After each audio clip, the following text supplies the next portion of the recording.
देश की ताकत तीनों है महान, जवान, किसान और जनता महान। संसद के मॉनसून सत्र में सियासी तूफान तय, ऑपरेशन सिंदूर पर बहस को मंजूरी।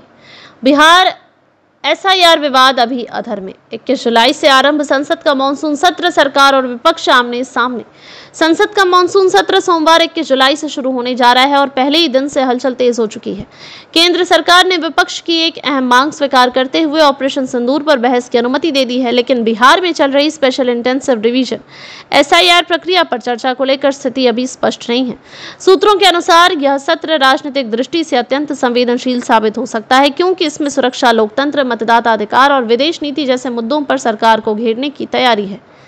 क्या है ऑपरेशन सिंदूर? ऑपरेशन सिंदूर भारतीय सेना द्वारा पाकिस्तान के कब्जे वाले क्षेत्र में किया गया एक सीमित लेकिन बेहद प्रभावशाली सैन्य अभियान था। इसका मकसद पहलगाम में 22 अप्रैल को हुए भीषण आतंकी हमले का बदला लेना था, जिसमें 25 पर्यटक और एक स्थानीय टट्टू वाला मारा गया था। यह ऑपरेशन सीधे पाकिस्तान के आतंकवादी ढांचों को निशाना बनाकर एक स्पष्ट संदेश देने वाला कदम था। उपराष्ट्रपति जगदीप धनखड़ ने हाल ही में कहा, ऑपरेशन सिंदूर अभी खत्म नहीं हुआ, यह भारत की संप्रभुता की रक्षा की एक सतत प्रक्रिया है। विपक्ष, खासकर कांग्रेस, तृणमूल कांग्रेस और आरजेडी ने इस ऑपरेशन की पारदर्शिता और इसके राजनीतिक इस्तेमाल पर सवाल उठाए हैं। बिहार की एसआईआर विवाद, लोकतंत्र पर चोट या पारदर्शिता का प्रयास? बिहार में आगामी विधानसभा चुनावों से पहले चुनाव आयोग द्वारा चलाया जा रहा स्पेशल इंटेंसिव रिवीजन एसआईआर अब गहरे विवाद में घिर गया है। इस प्रक्रिया के तहत हर मतदाता को अपने भारतीय नागरिक होने के दस्तावेज दिखाने पड़े, जिसमें Aadhaar, ration card, driving licence, passport, PAN card और यहां तक कि पासबुक शामिल है। विपक्ष का आरोप। कांग्रेस नेता राहुल गांधी ने कहा, एसआईआर असल में भाजपा की चुनाव चोरी शाखा है। टीएमसी नेता अभिषेक बनर्जी बोले, यह एनआरसी को पिछले दरवाजे से लाने की कोशिश है। सीपीआई नेता डी राजा ने कहा, यह प्रक्रिया गरीबों और वंचितों के मताधिकार को छीनने का जरिया बन रही है। सुप्रीम कोर्ट की फटकार। 10 जुलाई को सुप्रीम कोर्ट ने चुनाव आयोग से पूछा, आप नागरिकता के क्षेत्र में क्यों प्रवेश कर रहे हैं? क्या आप वोटर रोल बना रहे हैं या फिर नागरिकता प्रमाणित कर रहे हैं? सच्चाई। 95% से ज्यादा मतदाता रजिस्ट्रेशन प्रक्रिया में शामिल हो चुके हैं। अभी भी 32 लाख से ज्यादा मतदाता अधर में है। मतदान केंद्रों की संख्या 77,895 से बढ़कर 90,712 कर दी गई है।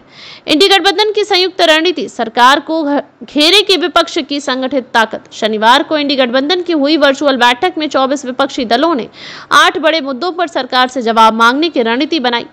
मुद्दा फोकस। पहला, ऑपरेशन सिंदूर की पारदर्शिता। दूसरा, पहलगाम आतंकी हमला और खुफिया विफलता।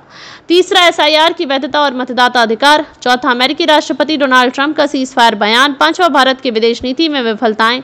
छठा, जम्मू कश्मीर की वर्तमान स्थिति।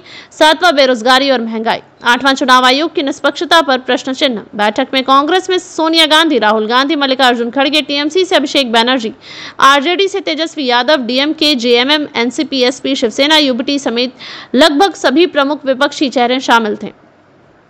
क्या कहती है संविधान की आत्मा?